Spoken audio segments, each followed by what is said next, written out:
Hello students. तो आज हम लोग डिस्कस करेंगे थेल्स थ्योरम। सबसे पहले समझते हैं स्टूडेंट्स थेल्स थ्योरम क्या होता है। देखिए थेल्स थ्योरम जो है सो सिमिलर ट्रायंगल का ही एक चैप्टर है जो एक्सरसाइज 6.1 का है। और यहाँ पर हम लोग ये समझेंगे कि सिमिलर ट्रायंगल एक्चुअली क्या होता है। तो सिमिलर ट्रायंगल वो होता है जिसका शेप सेम होता है। अगर किसी भी चीज़ का शेप सेम हो तो उसको सिमिलर ट्रायंगल करते हैं। तो बाद में ये हम लोग कर रहे थे स्टूडेंट्स की ये थेल्स थ्योरम है क्या। देखिए थेल्स थ्योरम में ये बोला गया है कि अगर कोई एक लाइन हम लोग यहाँ पे बोला ना कि if a line is drawn parallel to one side of triangle to intersect the other side two sides, मतलब अगर हम लोग एक ट्रायंगल लेते हैं और ऐसा हम लोग एक लाइन खींच दे इस ट्रायंगल में जो किसी भी एक साइड का पैरेलल, तो क्या करेगा और जो इंटरसेक्ट करे two distinct intersect the other two side, तो अदर टू साइड जो बचे हुए साइड है उनको इंटरसेक्ट कर रहा है तो टू डिस्टिंक्ट पॉइंट पर, मतलब दो अलग अलग पॉइंट पे इंटरसेक्ट कर रहा है। तो हम लोग को क्या प्रूफ करना है। तो यहाँ पर ये बोला है distinct the other two sides are divided in the same ratio. अगर ऐसा हो रहा है तो जो दो साइड्स है उसको सेम रेशियो में डिवाइड कर देगा। मान लीजिए ए है, यहाँ पे बी है, यहाँ पे सी है और इसको मान लेते हैं डी है, ई है। अगर किसी एक साइड का मान लीजिए बीसी पैरेलल हमारा क्या है, बीसी पैरेलल हमारा डीई हो रहा है, तो इस कंडीशन में हम लोग को ये बोला कि एडी अपॉन में डीबी होगा इक्वल टू जो ये साइड जो है, मतलब एक लाइन अगर किसी भी साइड के पैरेलल अगर भी हम लोग है जो दो साइड को डिस्टिंक्ट पॉइंट पे इंटरसेक्ट कर रहा है तो वो दोनों साइड को सेम रेशियो में डिवाइड करेगा। तो यहाँ पे एडी पैरेलल डीबी हो जाएगा, इस तरह से यहाँ क्या हो जाएगा एई पैरेलल ईसी हो जाएगा। अब अगर ये ट्रायंगल को हम लोग ऐसे लेते हैं, मान के चलते हैं ऐसे लेते हैं, यहाँ भी अगर भी हम इंटरसेक्ट कर देते हैं तो उस कंडीशन में हमारा ए बी सी होता है, यहाँ पे डी ई, तो इस कंडीशन में भी यही लिखते हैं, क्या लिखते हैं AE upon E B equal to AD upon DC लिखेंगे। या मान के चले कि अगर ऐसा ट्रायंगल हम लोग ले लेते हैं, ऐसा ट्रायंगल लेते हैं जो इसके पैरेलल अगर इंटरसेक्ट कर रहा है इस कंडीशन में, तो यहाँ पे मान लीजिए नाम दे देते हैं ए बी सी और डी ई। तो इस कंडीशन में क्या होगा, इस कंडीशन में C D upon D A होगा equal to C E upon E B होगा। तो ये है कहने का मतलब इस थ्योरम का। अब आते हैं इस थ्योरम को प्रूफ कैसे करना है। तो सबसे पहले क्या करेंगे, किसी एक ही फिगर को लेंगे, ये 4-5 फिगर हम लोग नहीं लेंगे। यहां पर हम लोग क्या करते हैं, सबसे पहले ये लिखेंगे कि एक्चुअली दिया क्या है। तो हम लोग को जो दिया है वो हम लोग का जो दिया है वो क्या दिया है,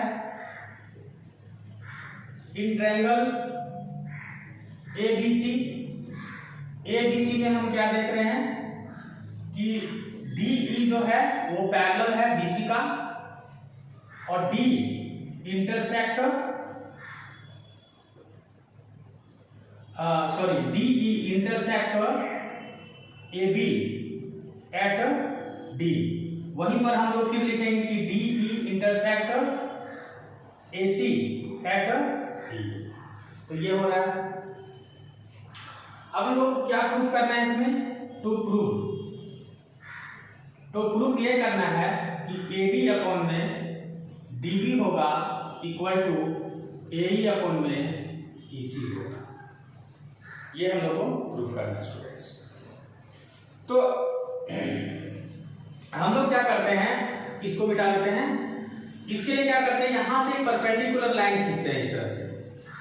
ये परपेंडिकुलर मतलब 90 डिग्री का एंगल बनाएगा इस पूरे साइड्स में, मतलब एसी में।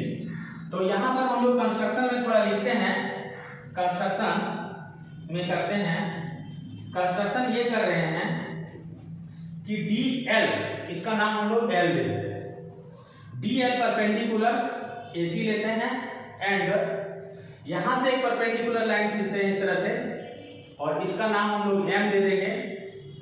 तो E M perpendicular A B कर देते हैं। वहीं पर एक और चीज इसमें कंस्ट्रक्शन करना है इस थ्योरम को प्रूव करने के लिए कि इसको ज्वाइन कर दें। जो ज्वाइनिंग लाइन है उसको हम लोग थोड़ा सा डॉटेड द्वारा दिखाएंगे। तो ज्वाइन हम लोग कर रहे हैं, ज्वाइन डी सी को एंड बी ई को हम लोग ज्वाइन करेंगे स्टूडेंट्स। अब हम लोग क्या करेंगे, इसके आगे इसको प्रूफ करेंगे। तो प्रूफ करने के लिए क्या करते हैं, फिलहाल अभी इस चीज को इरेज कर देते हैं।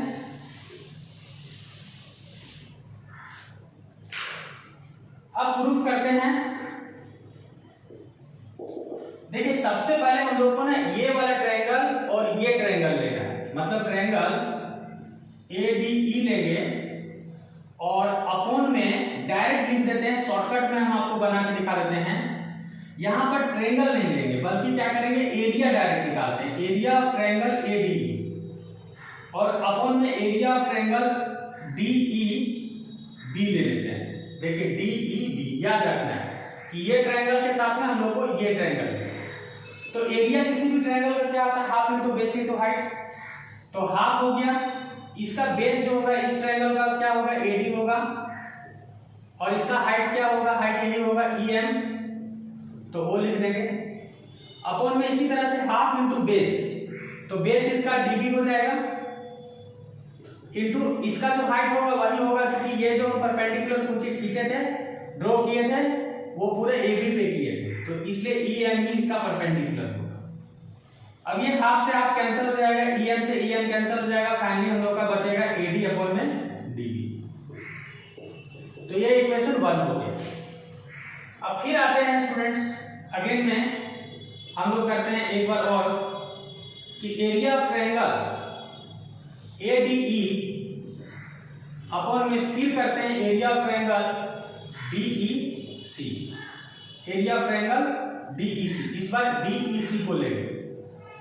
तो इसका फिर वही लिखेंगे, AB हाफ इंटू बेस, तो इसका जो बेस है वो AE इस बार लिखेंगे और परपेंडिकुलर इस बार DL लिखेंगे। वहीं पर इस वाले ट्रायंगल का जो हम लोग हाफ इंटू बेस, तो बेस इस बार EC लेंगे और परपेंडिकुलर यही वाला परपेंडिकुलर DL ही होगा, तो यहाँ DL लिखेंगे। तो DL से DL कैंसिल, हाफ से हाफ कैंसिल, क्या हम लोग का बचा, AE अपॉन में EC हो गया। तो ये इक्वेशन नंबर 2। अब देखिए स्टूडेंट्स ये दोनों इक्वल है, ये वाला और ये तो इक्वल है, ये दोनों को इक्वल करना है।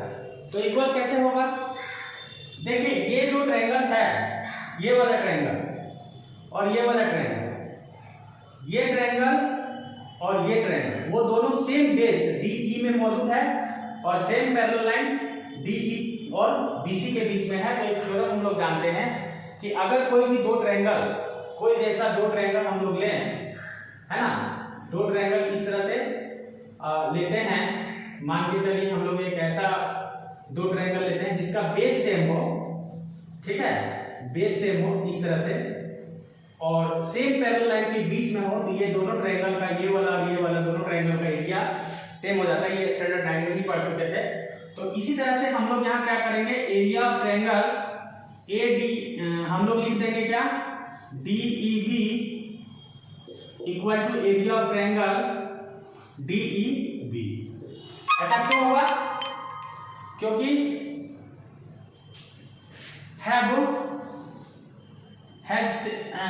यहाँ पे लिखेंगे हैव सेम बेस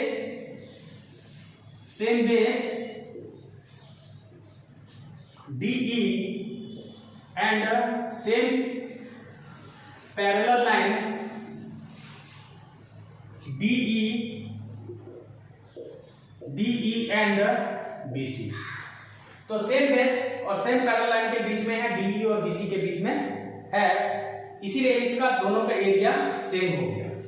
तो फ्रॉम इक्वेशन 1 से क्या होगा, मतलब हम लोग बोल देंगे कि फ्रॉम इक्वेशन 1 एंड 2 से, इक्वेशन 1 एंड 2 से ये भी, जब ये दोनों सेम हो गया तो इसका जो इक्वेशन है 1 और 2, मतलब एक हम लोग का क्या था, देखिए एक हम लोग का यहाँ था, एक वाला ये वाला इक्वेशन है, ये वाला, और दूसरा इक्वेशन का ये वाला, ये भी दोनों सेम हो जाएगा, मतलब AD अपॉन में DB equal to AE upon में EC हो जाएगा। तो इस तरह से ये प्रूफ हो गया। स्टूडेंट्स का अगला वीडियो जो है मैं कन्वर्स ऑफ थ्रेड थ्योरम बनाऊंगा, तो आप मेरे चैनल में बने रहें, तब तक के लिए गुड बाय।